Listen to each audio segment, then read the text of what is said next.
Boa noite, minhas irmãs, boa noite, meus irmãos. Que alegria estar com vocês mais uma vez. Sejam todos bem-vindos a mais uma reunião do Centro Espírita Irmã Catarina.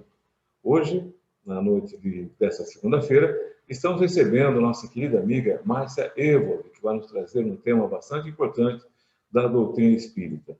Eu agradeço muito a Márcia por ter aceito o nosso convite e agradeço a cada um de vocês também que está conosco nesse momento, participando dessa reunião, e espero que essa noite traga para nós importantes conhecimentos, boas reflexões, e que todos nós terminamos a nossa noite de hoje melhor do que assim começamos.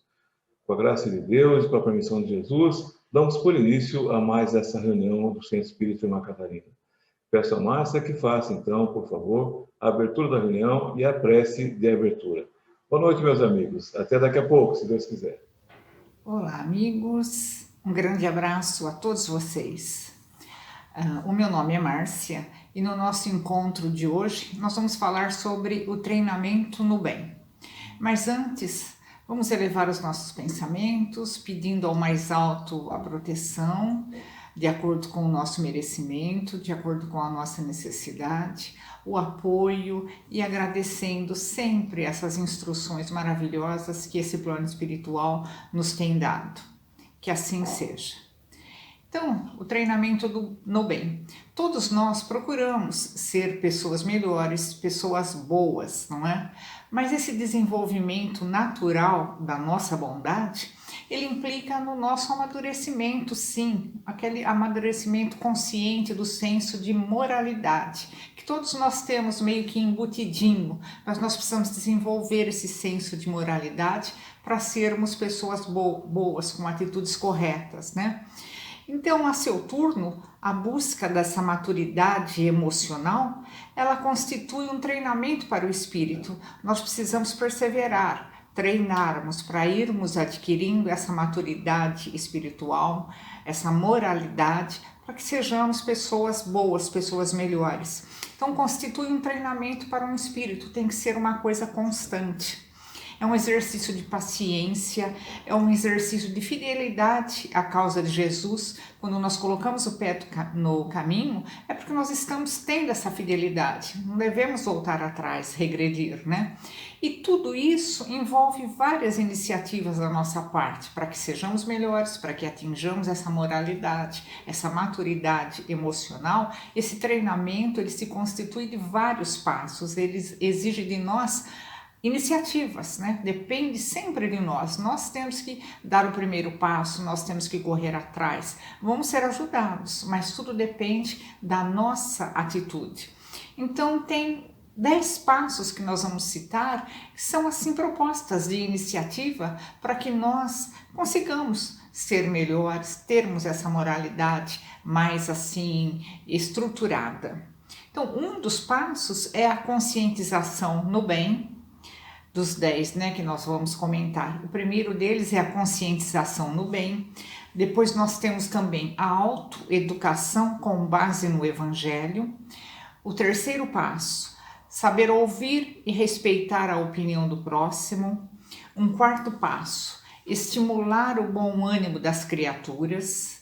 Quinto, saber compartilhar. Sexto, amar incondicionalmente. Sétimo, cultivar a alegria. O oitavo passo, elogiar sempre que possível. Nono, ajudar espontaneamente. E décimo, filiar-se a uma instituição assistencial. Então, nós temos ali 10 passos que nos são propostos para que nós sigamos e conseguimos depois atingir essa moralidade melhor e, consequentemente, sermos pessoas boas, pessoas melhores, que pensam no bem-estar do outro, né? Então, o primeiro passo, a conscientização no bem, é a primeira atitude de quem realmente deseja se aprimorar no gerenciamento dessas emoções, dessa moralidade, né? É reconhecer as próprias limitações, reconhecer as próprias deficiências, através de um bem conduzido trabalho de autodescobrimento. Então, nós temos que parar e pensar, nós temos que parar e nos analisarmos, procurarmos diminuir para nós mesmos, às vezes nós mesmos nos enganando, achando que somos assim ou daquela outra maneira, quando na realidade o que nós usamos é uma máscara, nós não somos assim, né? Então a primeira atitude para quem quer mesmo gerenciar essas emoções para ser melhor, é reconhecer as limitações, é reconhecer as deficiências, e isso não é vergonha nenhuma. Todos nós temos deficiências, todos nós temos limitações, nós não somos perfeitos, muito pelo contrário, nós estamos muito aquém dessa perfeição. E para que a gente reconheça essas limitações, reconheça essas deficiências, a gente tem que ter esse trabalho de autodescobrimento, sempre essa autoanálise, né? É preciso então ter humildade para ter olhos de ver, enxergar realmente aquilo que é a realidade, né? Notificar aquelas propensões negativas que nós temos, não colocá-las debaixo do tapete, procurar esconder. Não, eu tenho essa tendência sim, e é uma tendência negativa. Mas já que eu reconheci, eu posso combater, né? O bom trabalho de crescimento espiritual, ele deve ser iniciado pela anulação dos maus pendores. E nós temos, além das limitações, além das deficiências, nós temos essas tendências, esses pendores negativos, para o lado negativo. Então esse trabalho de crescimento, ele deve ser iniciado pela anulação desses pendores. E a maneira que eu vou anulando uma atitude negativa, eu vou substituindo por uma virtude, gradativamente. Não adianta eu querer, de uma hora para outra, me modificar, passar do branco para o preto ou da água para o vinho. Não. Tudo é gradativo na nossa vida. Então vamos deixando os maus pendores, as más tendências de lado, e à medida que nós vamos conseguindo deixar uma atitude negativa de lado, vamos preencher esse espaço com uma virtude, gradativamente, passo a passo, degrau a degrau, sem pressa, mas com constância, não é? A necessidade, então, de ser bom, convertida num desafio permanente, não é isso que eu quero. É um desafio que eu me proponho, que eu me imponho, né? Então, a necessidade de ser bom, quando convertida num desafio permanente, ele melhora de uma maneira muito sensível a nossa disposição. Nós ficamos mais estimulados, não é? Não, nós vamos conseguir. Estamos tentando, não é? A tendência é melhorar, né? E isso melhora muito a nossa disposição e integra esse processo de conscientização no bem. Ele vai se integrando no nosso dia a dia. Então, esse foi o primeiro passo, a conscientização no bem. Um segundo passo para que a gente consiga essa melhora é a autoeducação com bases evangélicas. E aqui, quando nós falamos em autoeducação, nós lembramos das propostas formuladas por Jesus. Todas elas, todas as propostas, todos os ensinamentos, todas as histórias, elas são riquíssimas em valores pedagógicos. De cada parábola, de cada história, de cada exemplo de Jesus, nós tiramos conteúdo pedagógico muito grande, não é? Todas essas propostas formuladas por Jesus, elas constituem assim como se fossem pérolas que vão repercutir no nosso futuro, né? No futuro dos espíritos, e todos nós somos espíritos, né? E para os quais esses homens desejosos de aproveitamento, desejosos de uma melhora, cooperam dia a dia nessa escola da vida, né? E devem estar atentos. Será que eu estou usando bem esse conhecimento, essa pérola, né, que Jesus nos deixou, aplicando da maneira correta? E quando nós falamos da autoeducação em bases evangélicas e confirmamos que as propostas, as histórias de Jesus são riquíssimas em valores pedagógicos, nós lembramos do Sermão da Montanha.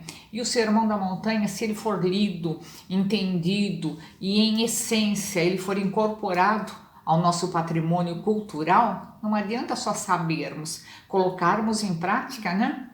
Na certa, todo esse conhecimento, ele contribuirá muito, muitíssimo para o nosso refinamento. A começar ali no âmbito familiar, não é? Nós vamos começar a nos tornarmos mais refinados com as nossas atitudes no campo familiar. Consequentemente, vamos transportar esse comportamento familiar para a sociedade. Tudo começa no menor e vai se expandindo. Então nós vamos conseguir esse refinamento, essa melhor educação, melhor comportamento na família e depois nós vamos expandindo para a sociedade em geral, né? E isso aí vai melhorar sobremaneira os mecanismos interativos que nós temos com os nossos semelhantes. Nós saímos de casa, nós começamos a encontrar as pessoas, mesmo que não conheçamos, né? Mas nós temos essa vida de relação, é o nosso vizinho, é o cobrador do ônibus, é aquele que está ali mendigando alguma coisa, é um amigo que nós encontramos na rua, é um colega de trabalho. Então nós vamos estendendo essa melhora para o ambiente social. Um terceiro passo é ouvir e respeitar a opinião do próximo. Nós precisamos muito aprender a fazer isso, né? Nós gostamos de ser ouvidos, nós gostamos de ser entendidos, mas fazemos isso com o nosso próximo, com o nosso irmão, com o nosso amigo, não é? Então nós sabemos que uma das deficiências mais difundidas e mais maléficas do nosso comportamento é a facilidade em se desrespeitar a opinião do próximo. Geralmente, quando eu tenho uma opinião formada sobre um assunto, a outra pessoa que tem uma outra opinião, um outro ponto de vista, nós nem queremos ouvir, porque nós achamos que o nosso basta, que o nosso é o certo. Não, nós precisamos ouvir. Às vezes nós podemos sim estar enganados e aquela pessoa vai trazer uma outra posição e nós vamos parar de pensar, nossa, eu não tinha visto por esse ângulo, eu não tinha visto desse lado. Então nós temos que aprender a ouvir e respeitar a opinião do próximo. Nós não temos nem paciência de ouvir, quanto mais aquela atitude, né, digna de respeitar o que o próximo está pensando, né? Então o saber ouvir com educação e com interesse. Não é saber ouvir estando fazendo uma outra coisa. Vou deixar essa pessoa falar porque eu já sei mais ou menos aonde vai chegar isso e eu vou cuidar do que me interessa, não é? Não, saber ouvir com educação e com interesse. Estou ouvindo aquela pessoa, eu estou inteiramente dedicada a ela naqueles 5 minutos, naqueles 10 minutos, né? Infelizmente, não é tão fácil encontrarmos pessoas que sabem ouvir com educação e com interesse. As pessoas têm muita dificuldade. É muito difícil para a maioria ouvir e respeitar a opinião do próximo, né? Algumas pessoas, elas cultivam uma tendência a interromper a fala do interlocutor. Não estão ouvindo nem com educação, nem com interesse e ainda mais interrompem a fala do locutor, rompem com frequência o seu pensamento, ele não consegue nem concluir. E vamos prestar atenção, será que alguma vez eu fiz isso ou eu faço isso constantemente com aquilo que não me interessa, não é? Não me interessa, mas pode ser muito importante para o outro ele colocar aquele pensamento ou aquela situação, né? Então, em verdade, pouquíssimas pessoas sabem escutar e muito menos admitir sem contestação, sem achar nada de errado, né, as posições particulares de cada um em matéria de política, em matéria de religião, em qualquer outro assunto. Então eu sou espírita, né, eu estou espírita, gosto da doutrina, procure estudar. Alguma pessoa que professa o catolicismo, que frequenta a igreja evangélica, vem conversar comigo, eu não quero saber as posições dela, porque a minha basta. Não, nós temos que ser educados, ouvir com interesse. Ela está naquela fase, ela gosta, se identificou com aquilo. Maravilha, já é um passo. Ela está aprendendo, diferentemente de mim. Mas todas as religiões, o caminho é a religação com o plano maior, com o melhor, não é? Então, é bom, vamos respeitar, ouvir com interesse. As críticas costumeiras que nós fazemos, né, sempre dirigidas só pelo prazer de denegrir, pelo prazer de polemizar, pelo prazer de discutir, elas são quase automáticas no nosso comportamento e nós não percebemos isso, nós temos esse hábito estruturado. A pessoa vem com algum pensamento diferente do meu, eu já procuro ridicularizar, vou polemizar ou vou partir para uma discussão. Não, vamos ouvir. Nossa, mas eu penso diferente. Vamos procurar outro ponto de vista, vamos ver aonde nós temos aqueles pontos que batem e aqueles pontos mais divergentes. Por que isso, por que aquilo? Vamos ser cordatos, acolher a pessoa que nos procura para nos dizer alguma coisa, ouvir e respeitar a opinião, né? E, no entanto, devem ser evitadas a todo custo, não é? Sem o que jamais nos libertaremos daqueles defeitos arraigados. Então, essas discussões, essa polemização, esse denegrir o pensamento, o que o outro quer dizer, o que o outro pensa, não é? Deve ser evitado a qualquer custo, senão a gente nunca vai se libertar daquele homem velho, daqueles conceitos que nós temos, vieram com a gente, estão ali embutidos e nós não sabemos por quê. Nós acreditamos que é assim e ponto. Não paramos, mas será que é assim mesmo? Não poderia ser diferente? Os dois não podem conviver simultaneamente, os dois pontos de vista, não é? Nós temos que parar, refletir e pensar e não ter vergonha de mudarmos. Mudança é crescimento, mudança é aprendizado, né? Então a construção desse homem novo, ou seja, aquele homem que melhor sabe administrar o seu patrimônio sentimental, o seu patrimônio emocional, ele implica sim na aquisição de valores novos educativos. Então nós temos que estar aprendendo dia a dia. Nada na nossa vida é uma caixa fechada. Não é? Nós temos que estar procurando sempre novas soluções, novas opiniões, porque eu não sou a única pessoa do universo, quanto menos a única pessoa certa nesse universo, correta nesse universo, não é? Então nós já falamos de 3 passos para que a gente consiga sermos melhores, conquistando essa maturidade espiritual, essa moralidade melhor com bases evangélicas. E um 4º passo é estimular o bom ânimo na criatura. Então vamos lembrar, nós temos que ter a conscientização no bem, agir de acordo com os padrões evangélicos através da nossa autoeducação, ouvir e respeitar a opinião de todas as pessoas. E um 4º item, estimular o bom ânimo das criaturas. Nós queremos isso para a gente, né? Nós queremos que alguém nos estimule, né? Nos incentive, nos dê condições para melhorarmos, para irmos para frente, para conquistarmos mais coisas, né? Então vamos também estimular esse bom ânimo em outras criaturas, porque as exigências, a competitividade desse nosso mundo moderno colaboram para desestruturar o psiquismo de muitas pessoas. Nós percebemos pessoas que só se dedicam a querer, ambição em cima de ambição, elas acabam se desestruturando.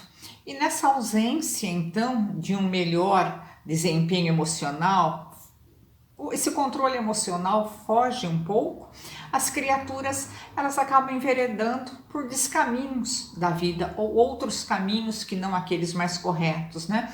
Originando então aqueles estados melancólicos, aqueles estados apáticos nas pessoas. E nós percebemos isso, não é?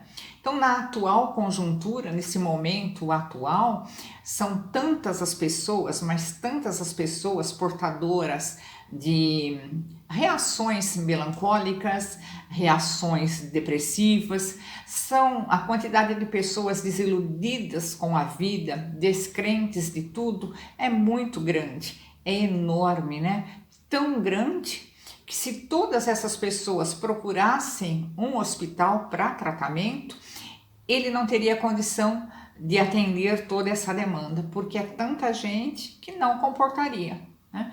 Todas essas pessoas com problemas, melancolia, apatia, depressão. Então nós temos que estimular o bom ânimo, ver o lado positivo que todas as pessoas têm e procurar incentivar, acender aquele lado positivo, não é? Diariamente nós percebemos que é muito comum nós convivermos com vários doentes espirituais. A pessoa não tem nada fisicamente, não é? Fisicamente ela está num estado ótimo, muito bom.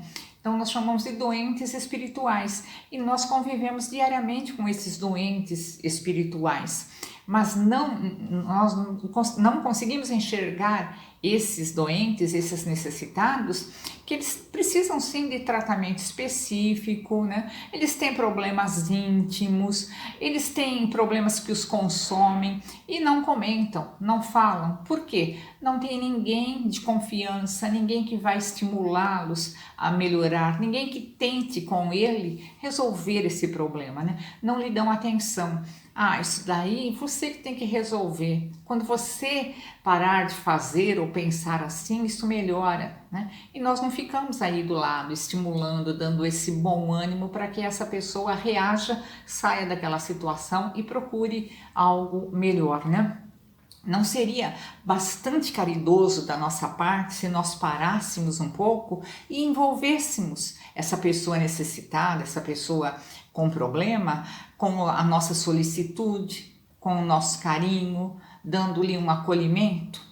Olha, eu estou aqui, o que você precisar, se quiser se abrir, talvez eu possa te ajudar. Eu vou fazer tudo o que estiver ao meu alcance para que você saia dessa situação, para que você tenha uma outra opção. Então nós precisamos ser solícitos para com essas pessoas. Por quê? Porque nós gostaríamos, se estivéssemos num momento assim, que pessoas também nos procurassem com essa solicitude, nos desse esse bom ânimo, levantassem o nosso astral, como nós falamos mais atualmente, né? São tantas as pessoas desajustadas a mendigarem migalhas de afeto e nós percebemos isso. Se não é na nossa família, é entre os nossos amigos, o nosso grupo social, as pessoas que conosco trabalham, né?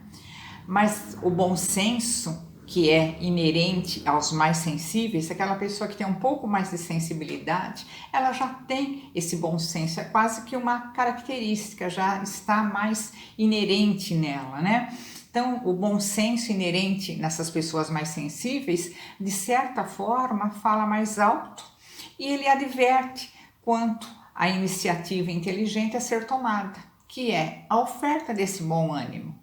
A oferta desse braço amigo, desse ombro amigo, né? Esse incentivo carinhoso àquele sofredor depressivo. E nós temos que nos ocupar com essas pessoas, né? Nós achamos que dando atenção nós estaremos perdendo o nosso tempo, porque a pessoa sempre foi assim, é difícil de mudar, então eu não vou perder o meu tempo. Não, nós temos que ter esse ato carinhoso e caridoso, né, para com esse sofredor.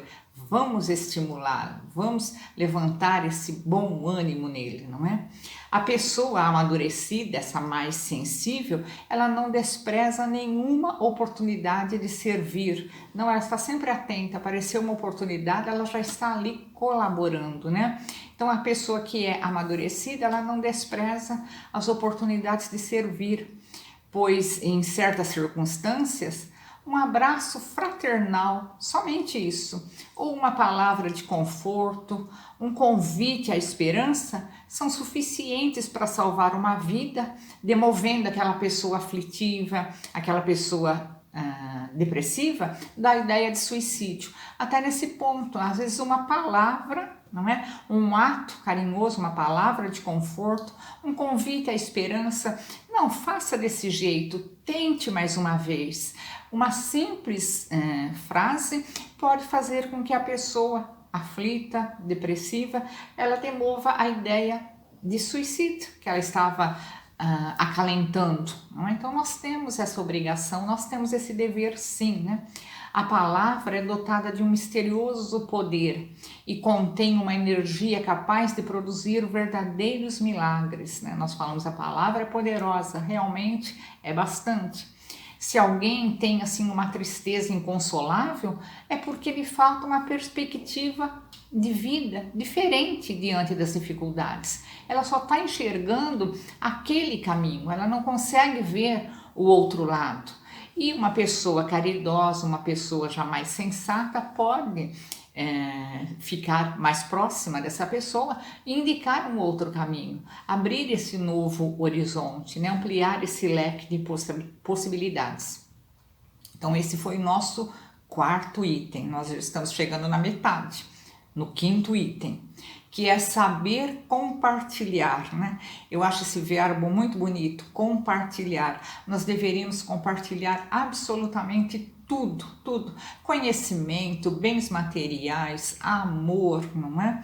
E o mundo, um mundo melhor, um mundo que tenha mais virtudes do que erros, do que coisas negativas, esse compartilhamento existe. Porque antes de eu pensar em mim, eu penso no meu próximo, né? Então, esse compartilhamento existe. Então, saber compartilhar é um dos itens que nos levam a ser pessoas melhores e com uma moralidade mais acentuada. O egoísmo, ele é considerado uma chaga moral, realmente. Infelicita o nosso patrimônio mental. Muda toda a atitude da pessoa, né? A pessoa sendo egoísta, ela tem essa chaga moral, ela vai pensar nela e não vai nem olhar para o outro, quanto mais se propor a ajudar esse outro, né? Dessa pessoa egoísta, nós não devemos, nem podemos esperar atitudes magnânimas, nós não podemos esperar do egoísta gestos de solidariedade. Ele ainda não atentou para o que é isso, ele nem sabe o que é solidariedade. Ele não sabe o que é compartilhar, ele pensa nele primeiro, não é? Ele é exclusivista. Então o egoísmo é uma das chagas morais da nossa humanidade e infelicita o nosso patrimônio mental sempre. O egoísta, ele só se sente realizado quando ele pode ter tudo ao seu alcance. E quanto mais ele tem, mais ele quer. Ele nunca está satisfeito. Não é? Imagine uma pessoa não contente com o que tem, com o que conseguiu, querendo sempre mais. Hoje ele quer A, amanhã ele quer o B, depois ele vai querer o C. Então é uma insatisfação constante. Essa pessoa pode estar bem? Não, ela está mirando só naquela parte material, não é? Aquela parte bem do físico. Não é? Então o egoísta só se sente realizado quando pode ter tudo o que esteja ao seu alcance. Ele sempre está alimentando aquela ideia de ampliar os bens materiais. Mais, mais, mais. Para mim, para mim, para mim, né? Ele manifesta uma ânsia incontida em concentrar a atenção em torno da sua personalidade. O egoísta tem isso também. Ele não quer ter tudo para ele também. Ele quer concentrar a atenção de todos sobre a sua personalidade, né? Pois, por quê? O egoísta é vaidoso também. Ele quer, porque ele quer se achar sempre o melhor, aquele que conquistou mais coisas, que pode mais, não é? Então, além de egoísta, ele também é vaidoso. E esse comportamento infantil do egoísta, querer, querer, querer, não sabe nem para quê exatamente, mas quer, né? Então esse comportamento infantil que não tem explicação, que caracteriza essa pessoa egoísta, contribui para que ele mobilize todo o seu potencial energético, todas as suas energias, para satisfazer essa própria insanidade, que é adquirir, adquirir, ter, né? Permanecendo indiferente às necessidades alheias. Se ele está mirando, só visando em ter, em conquistar para ele, porque ele é egoísta, não é? Quando que ele vai pensar na necessidade alheia? Ele não tem nem tempo para isso, né? Então, olha como ele está longe desse acolhimento. E é ponto pacífico que no mundo de hoje, nesse palco que nós estamos vivendo, de intensas transformações, a sociedade está se modificando de uma maneira rápida, né? Cada vez é mais reduzido o espaço ocupado pelo egocêntrico. Essa notícia para nós é boa, né? Então, nessa sociedade, é ponto pacífico que nesse momento atual, nessa intensa mudança que nós estamos vivendo, esse espaço do egocêntrico está sendo reduzido. Nós estamos com menos pessoas egocêntricas, com menos pessoas egoístas. Por quê? A hora é daqueles que trazem no coração aquele germe do desprendimento das coisas efêmeras. É hora daqueles que já têm esse germe da fraternidade, da solidariedade. Então o egocentrismo está ficando meio de lado. né? E as pessoas que têm essa fraternidade, esse sentimento de solidariedade, elas estão despontando. E há um número bem grande. A chance é agora. Vamos fazer parte desse contingente, vamos fazer parte desse batalhão de pessoas mais solidárias que se preocupam com as necessidades alheias, né? Os estudiosos do comportamento humano, eles referenciam para nós uma nova categoria de indivíduos plenamente ajustados àquelas necessidades do momento. Olha que necessidade, que notícia boa, né? Então as pessoas que estudam, os sociólogos, eles estão ali percebendo que uma nova categoria de indivíduos plenamente ajustados às necessidades do momento, com essa ideia de distribuição, com essa ideia de atenção, com essa ideia de acolhimento do outro, entendendo que somos todos irmãos, né? São eles aqueles espíritos mais magnânimos, mais evoluídos, né? São eles que dispensam a alegria para todas as criaturas, tá? São eles que superam as suas próprias deficiências para ajudar aquele próximo, né? Eles optaram por uma participação saudável na escola do bem viver. E como nós estamos falando que para melhorarmos, para sermos bons, precisamos melhorar em moralidade, não é? Termos uma moralidade mais aperfeiçoada, vamos começar a ser como essas pessoas, não é? Dotadas de alegria, dispensam amor, dispensar no sentido de doar, né? Não de deixar de lado. Elas oferecem para as pessoas alegria, amor, participam saudavelmente na escola do bem viver. E o bem viver é um direito de todos, não é? De todos. Nós temos que colaborar para que isso aconteça. Então essas pessoas já mais moralizadas, que se preocupam com o outro, que já têm o egoísmo bem assim deixado já de lado, elas constituem um respeitável contingente de cidadãos qualificados dos seus dotes afetivos. Eles sabem, né, que eles têm já essa qualificação. Afetivamente são pessoas melhores, são pessoas que nós gostamos de estar próximos. Por quê? Nos ajudam, não são pessoas que pensam primeiro nela para depois no próximo. Não, elas estão ali para ajudar a sociedade, né? São aquelas pessoas que sabem compartilhar. Nossa, eu posso compartilhar. Quando a gente fala compartilhar, não é só doar. Eu vou compartilhar o meu alimento, eu vou compartilhar isso ou aquilo. Não. Compartilhar é ouvir, é entender o outro, compartilhar daquele problema, daquela situação para achar uma solução, né? Então essas pessoas são aquelas que sabem compartilhar, são aquelas que sabem repartir, são aquelas que sabem conviver em harmonia com a família, com os colegas de trabalho, especialmente com os estranhos, né? E nós conhecemos pessoas, por outro lado, que quando chegam em algum determinado lugar ou mesmo dentro da família, elas fazem questão de ser aquele elemento de discórdia, ser o diferente, né? Achar que está certo e ficar batendo naquela mesma tecla. Não, vamos compartilhar a harmonia, conviver saudavelmente com todos, na nossa família, no nosso grupo de trabalho e especialmente com estranhos. Não é? Com estranhos, aquela pessoa que eu nem conheço na rua, mas me custa dar um cumprimento. Às vezes aquela pessoa não tem ninguém ao lado dela, aquele bom dia ou aquele boa tarde que ela recebeu de um estranho foi o único cumprimento que ela recebeu no dia todo, porque ela não tem mais ninguém, ela vive sozinha, né? Então vamos parar e pensar nisso, porque nós gostaríamos que isso fosse feito para com a gente, não é? E todos nós poderemos também integrar um dia esse contingente afetivas, né? Essas pessoas melhores, que entendem, que se doam, que compartilham, né? Só depende da nossa vontade. Vamos começar hoje, vamos começar agora, com atitudes pequenas, e daí nós vamos vendo como é bom e nós vamos aumentando tudo isso daí, né? Compartilhar alegrias e tristezas também. Quando a gente fala de compartilhar, não são só as coisas boas.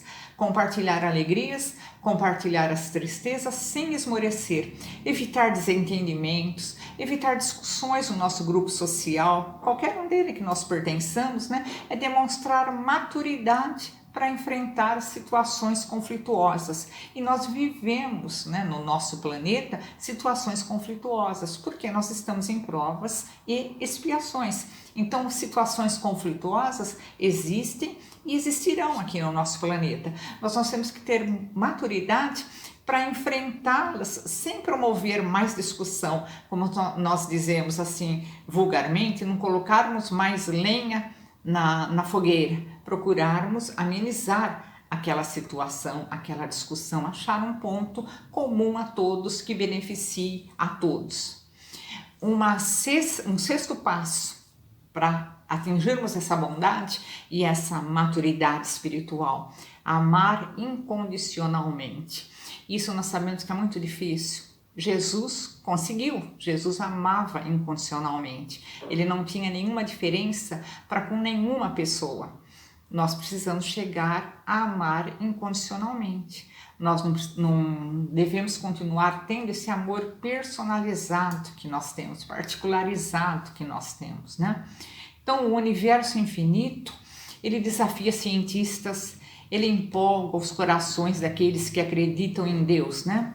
A misteriosa mecânica celeste que dirige tudo isso daí, né?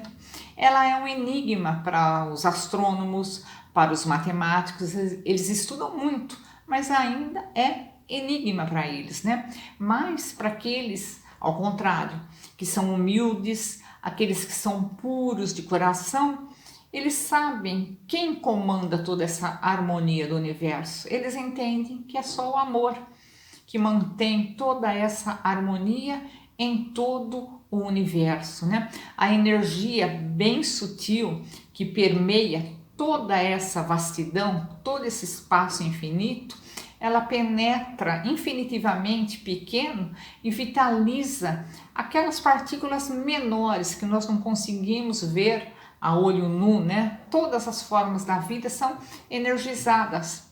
Por quê? Por essa partícula de amor incondicional, né? Esse amor dinamiza a existência de todos os seres físicos, espirituais. Ela vem de um poder que foge ao nosso entendimento, ela vem de Deus. E nós conhecemos ainda muito pouco de Deus, então esse poder ainda foge da nossa compreensão. Mas lá no fundo, aquela pessoa mais humilde, mais sincera, ela tem no seu coração que tudo isso, essas energias que dinamizam, que positivam as coisas, vem da onde? Do amor. E esse amor vem da onde? Vem do nosso Pai Celestial, que criou todo esse universo, não é? Que controla, no melhor sentido, todo esse universo e quer que todos, principalmente nós, né, os seus filhos diletos, nos conscientizamos dessa verdade e começamos também a praticar esse amor incondicional, a ter essa condição de energizarmos com o nosso amor, com as nossas atitudes concretas, positivas, todas as coisas que existem para que tudo melhore, não é? O amor de Deus, então, é o ponto de partida, é o início de tudo, esse amor. E nós, seres humanos, na qualidade de espíritos criados por Ele, e é isso que nós somos, nós herdamos a sua bondade misericordiosa. Então nós temos essa bondade, eu sempre falo incutida, embutida, latente conosco. Nós herdamos do Pai essa qualidade, essa e muitas outras. Então nós podemos sim nos tornar melhores, nós podemos estimular isso que está latente para que cada vez mais ela seja acrescida, acrescentada, não é? Então herdamos a sua bondade misericordiosa, nós herdamos todas as potencialidades divinas e isso nos confere a dignidade de deuses, em maiúsculo, mas deuses, não é? Nós temos essa potencialidade, basta que nós queiramos desenvolvê-la. Por isso, nós não devemos resistir aos impulsos evolutivos da alma. E nós temos esses impulsos, nós sabemos que nós podemos ir para frente. Então, não devemos resistir a esses impulsos que nos convida a exercer esse amor incondicional. Nós estamos sempre ouvindo, nós estamos sempre falando, mas nós não fazemos, não é? Então, não vamos resistir a esses impulsos de melhorarmos, tá? Exercer esse amor incondicional, como Jesus demonstrou para a gente. Estamos em dúvida ou estaremos em dúvida sobre qual atitude tomar, o que é melhor fazer para exercitar esse amor? Vamos parar e pensar o que Jesus faria, como que Jesus tratou esta ou aquela situação. E vamos agir da mesma maneira. E na qualidade, então, de uma virtude essencial do Espírito, todos nós temos isso latente, o amor manifesta-se em qualquer circunstância da nossa vida. O amor, ele patrocina a esperança. A esperança vem da onde? Do amor, não é? O amor dinamiza a fé, promove o perdão, tudo vem do amor, né? O amor consola os aflitos, ameniza os sofrimentos, estimula os sentimentos enobrecidos que palpitam nos corações. Nós temos esses sentimentos enobrecidos nos nossos corações, mas nos deixamos dormentes e nós temos que estimular tudo isso daí, né? Não pode existir maior satisfação para aquele espírito que já é mais amadurecido que a prática singela do bem, sem esperar nenhum tipo de retorno. Então, a maior satisfação para aquele espírito já melhorado, já amadurecido, é a prática singela do bem, sem esperar nada em troca. Aquela doação sincera do sentimento afetivo, a entrega de si próprio espontaneamente, pelo simples prazer que ele sente de patrocinar, de conferir alegria, de contribuir para a felicidade do próximo. É um prazer muito grande. Todo o pagamento dessa pessoa mais evoluída já está nisso. A pessoa sentiu-se feliz, maravilha, a minha paga já foi feita, não preciso de mais nada, não é? E um sétimo passo é cultivar a alegria. Nós sabemos que habitualmente as criaturas exibem um tipo de expressão facial que revela o seu estado de espírito, o seu estado emocional, né? Ou a pessoa se apresenta para nós entristecida, meio ensimesmada, indiferente, não é aquilo que a rodeia, ou a pessoa vem para a gente transpirando alegria, saltitante, um otimismo assim bem grande, né? Uma boa integração com o contexto social. A expressão fisiodômica, nós sabemos, ela retrata fielmente a qualidade do humor que anima aquela pessoa, que ela está apresentando naquele momento. E sabemos também que a tristeza incontrolável é um estado negativo de espírito. Nós devemos evitar isso, né? Reflete sempre a amargura que vai no nosso coração, reflete a dificuldade de adaptação àquela situação cotidiana, seja ela qual for, um problema financeiro, um problema de saúde, um problema afetivo, não é? E essa tristeza constante, ela pode culminar para uma lamentável depressão, que nós falamos um pouco lá atrás, né? E habitualmente essas experiências não gratificantes, elas contribuem sim para o desenvolvimento dessa tristeza crônica e nós precisamos tomar cuidado. Nós temos momentos tristes? Temos, mas nós não podemos ficar acalentando esses momentos de tristeza. Vamos passar por ele, adquirimos aquela experiência, mas vamos tentar sair desse estado de tristeza. Ele é momentâneo, não pode se tornar um estado crônico, não é? Se o indivíduo, um exemplo aqui, ele cresceu num ambiente repressor, se ele cresceu num ambiente agressivo, vivenciou experiências assim constrangedoras, experiências duras, ele tende a ter isso no seu inconsciente, né? Esses conflitos psicológicos, essas vivências negativas que ele teve, né? Isso é natural que transpareça no seu comportamento afetivo, nessas reações emocionais típicas, como se fosse uma defesa dessa pessoa, não é? E nós temos que tomar cuidado com isso, nós não podemos deixar essa pessoa de lado. Ah, ela é assim porque ela teve esse ou tal problema. Vamos tentar trazer essa pessoa para a gente. Falar, não, você vivenciou tudo isso, mas agora é diferente. Mostrar sempre o outro lado, não é?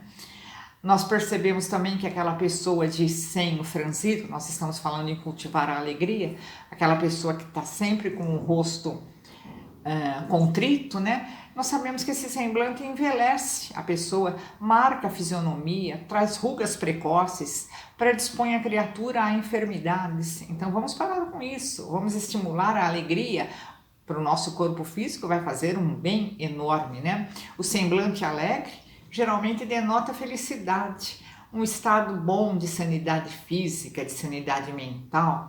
E a alegria é um estado de espírito que naturalmente contagia. Nós queremos estar perto da pessoa alegre, porque nós nos sentimos alegres, também é contagiante, faz bem para a gente. Então, sejamos alegres para atrairmos também a alegria, né?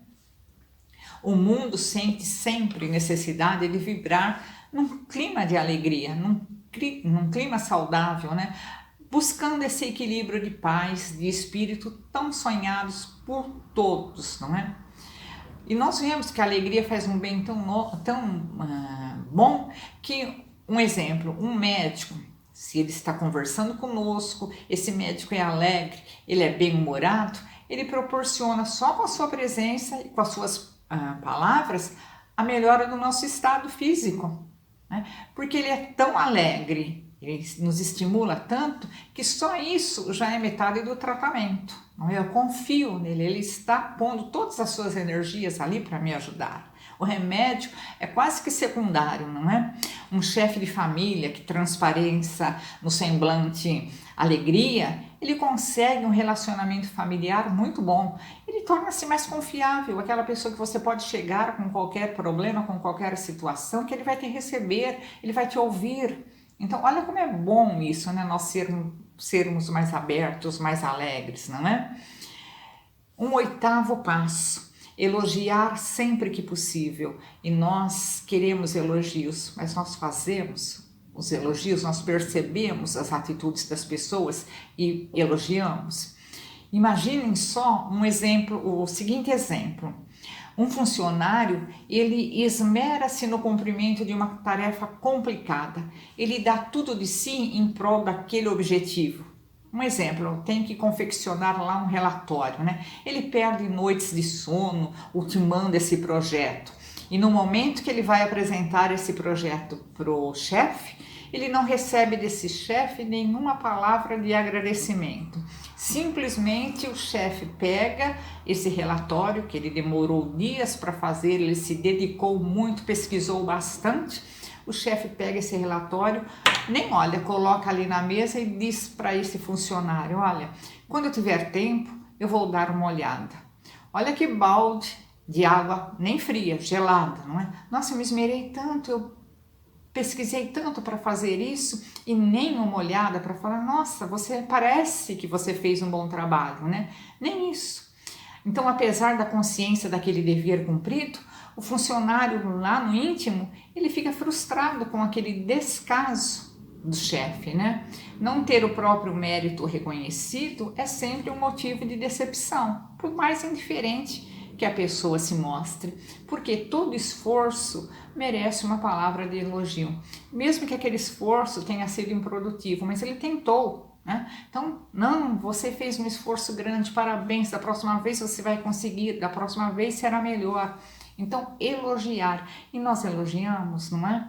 Quantas vezes, olha, outro exemplo, na intimidade lá do lar, a dona de casa, após mais um dia de trabalho, ela fez lá uma faxina geral, ela preparou o almoço, depois ela preparou o jantar, o lanche, levou os filhos para a escola, levou os filhos para a ginástica, deu um toque de beleza, mudou um pouquinho a decoração da casa e à noite, quando os familiares chegam, ninguém percebe nada, ninguém a cumprimenta, trata com frieza, como se fosse uma obrigação dela ter feito tudo aquilo, ninguém reconhece nada do que foi feito ali, né? Todos indiferentes, não pronunciam nenhuma palavra carinhosa, quanto mais um elogio por todo o trabalho do dia, né? A ausência de elogio, então, ela parece uma marca registrada da sociedade atual. A gente ouve pouco elogio. Vamos parar de pensar quantos elogios eu fiz ontem, quantos elogios eu fiz hoje. Provavelmente a gente não vai lembrar de nenhum, né? Uns não conseguem fazer esse elogio simplesmente por ignorância, não reconhecem que aquilo lá é uma coisa boa, né? Outros não elogiam simplesmente por distração e outros por completa indiferença. Vamos ver aonde a gente se encaixa ali e procurarmos mudar esse nosso comportamento, né? O fato é que para toda situação cabe uma palavra elogiosa. Sempre, sempre tem alguma palavra elogiosa, né? Os filhos, principalmente, devem merecer o elogio dos pais diante de um fato concreto.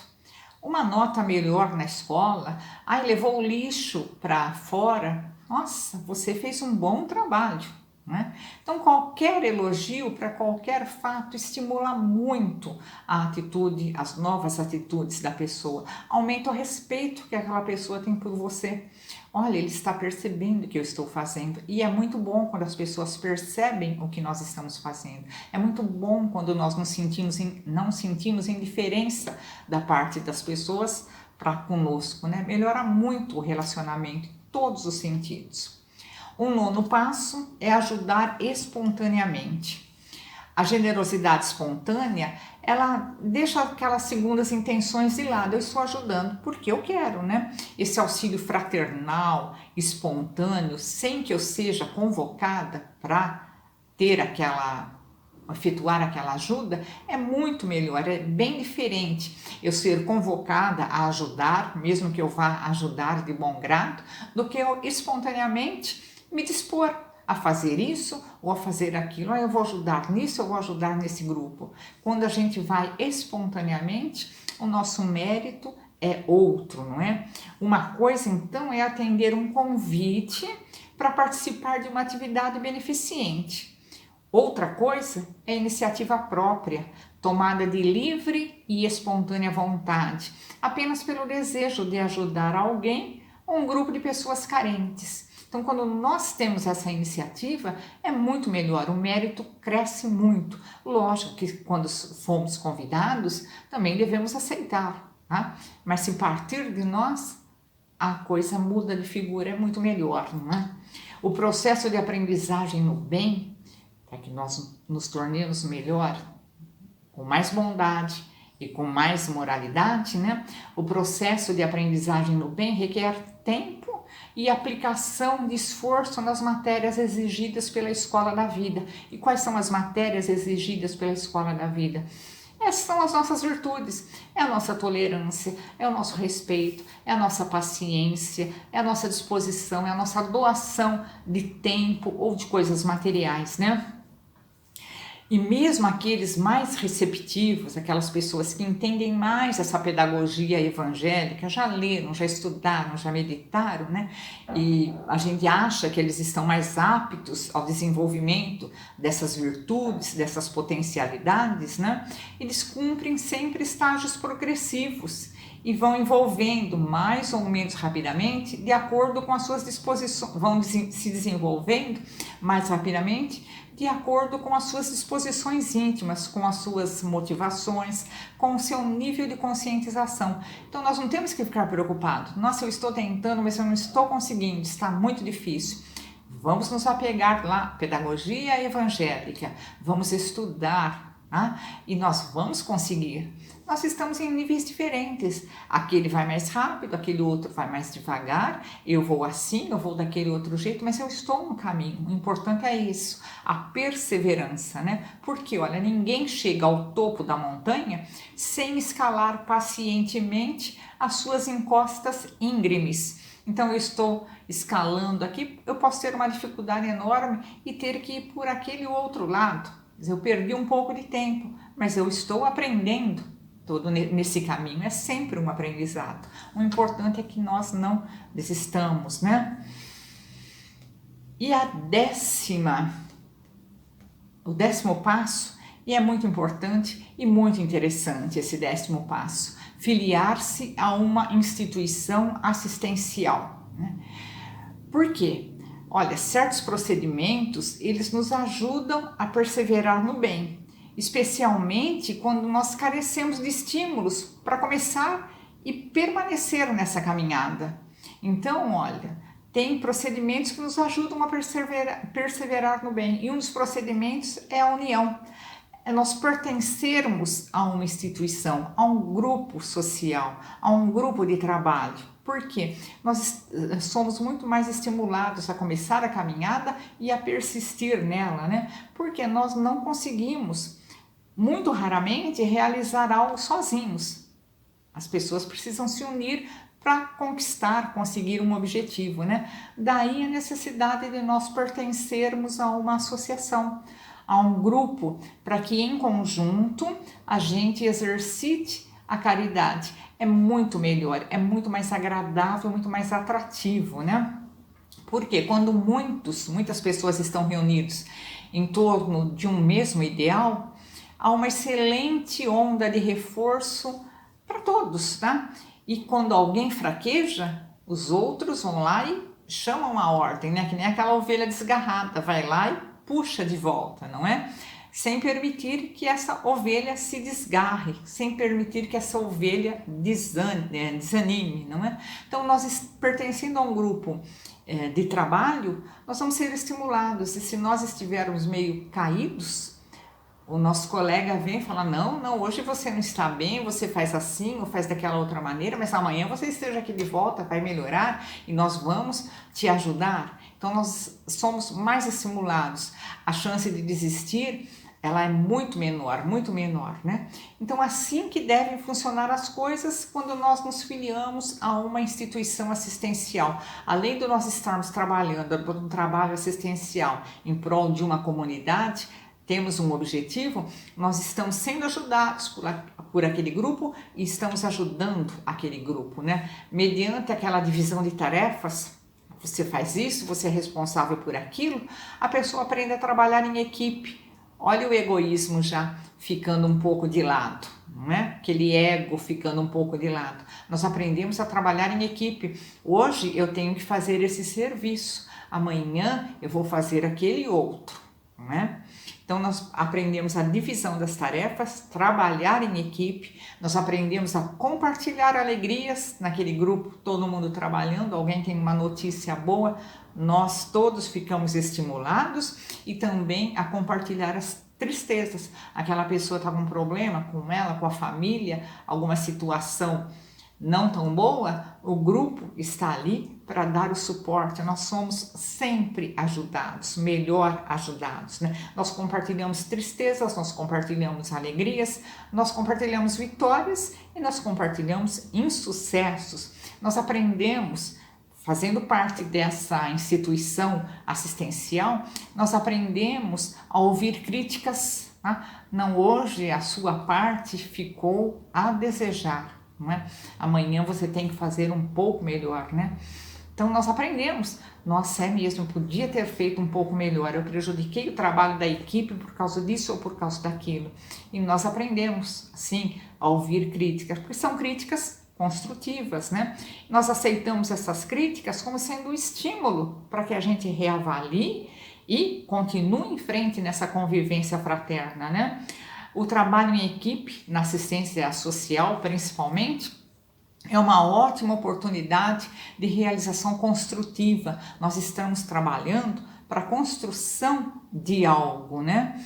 E faz muito bem para todos os nossos males. No momento que nós estamos ali ajudando, nós também estamos sendo ajudados. Então os nossos males, eles são diminuídos, não é?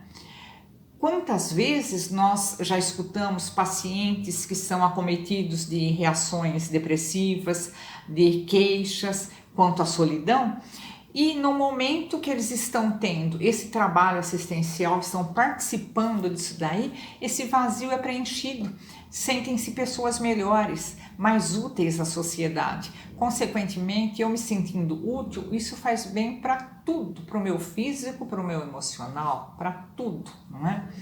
Então, olha, vamos nos filiar né, nos engajar numa atividade assistencial. Isso faz muito bem para nós. É o 10º passo, né, de todos esses que nós podemos ter para atingirmos essa bondade, para atingirmos essa moralidade.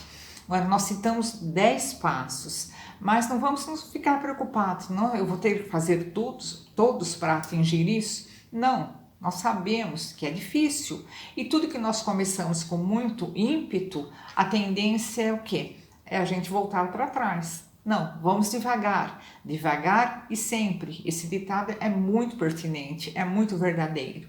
Então, desses 10 itens que nós listamos, vamos escolher um só.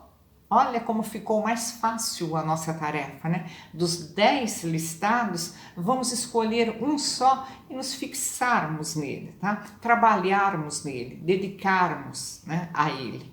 E paulatinamente, nós vamos agregando outro, mais outro, dia a dia, mês a mês, ano a ano. Aí eu consegui essa conscientização no bem, agora eu vou partir para elogiar. Eu consegui elogiar, fazer um elogio durante o dia, agora eu vou compartilhar mais, eu vou ser mais alegre. Então, desses 10 itens, não vamos ficar preocupados que temos que fazer os 10. Não, o objetivo é atingir os 10, mas vamos começar um por um. A partir do momento que eu consigo um, aquele lá já está de lado, vamos partir para outro. Então, vamos escolher um e trabalhar nele efetivamente e paulatinamente agregando outro e mais outro, passo a passo, dia a dia, mas sem esmorecimento.